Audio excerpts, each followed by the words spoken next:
بسم الله الرحمن الرحيم. الرسالة رقم 46 من عوني عبد بطرس حدادي من الأردن، نقلا عن عدة وكالات أنباء ومن بينهم المدينة نيوز.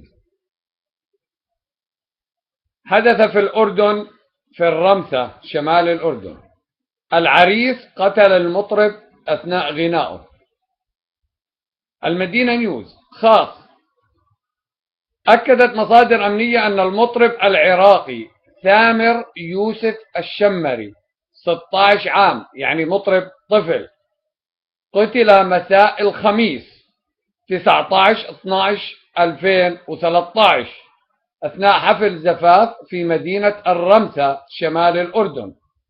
وأضافت المصادر أن العريس قام بإطلاق عيارات نارية من سلاحه الآلي احتفالا، إلا أن السلاح وقع منه وأصاب المطرب أثناء غنائه، مما أدى إلى إصابته بعدة طلقات بمنطقة الرأس أسفرت عن وفاته.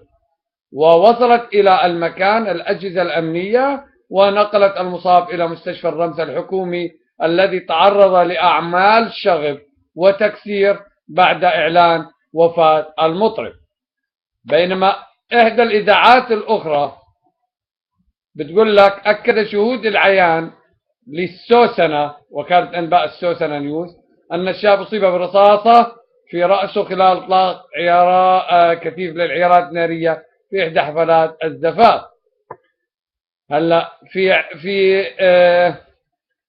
وأضافت السوسنة إلى أن المصاب نقل بواسطة مركبة أحد المواطنين إلى مستشفى الرمثة الحكومي، ونظرا لخلو المستشفى من الأطباء المختصين قام عدد من الشبان الغاضبين بالاعتداء على مرافق المستشفى.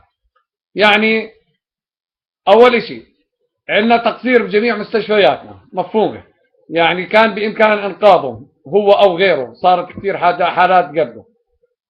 الشغل الثاني، اللي 3 سنين بنشر فيديوهات عن الأسلحة وقلت الأردنيون في بيوتهم يملكون أكثر من 1.5 مليون قطعة سلاح، وخصوصا العشائر الكبيرة اللي محسوبة على النظام، وعم بينزلوا فيديوهات برشوا طلق وطخ في أفراحهم على مرأة من القصر الطاغية الأردن، وعلى مرأة من الأمن العام والداخلية والوزارات والحكومة والنواب، إذا بص النيابة وجاب رشاش وطخ.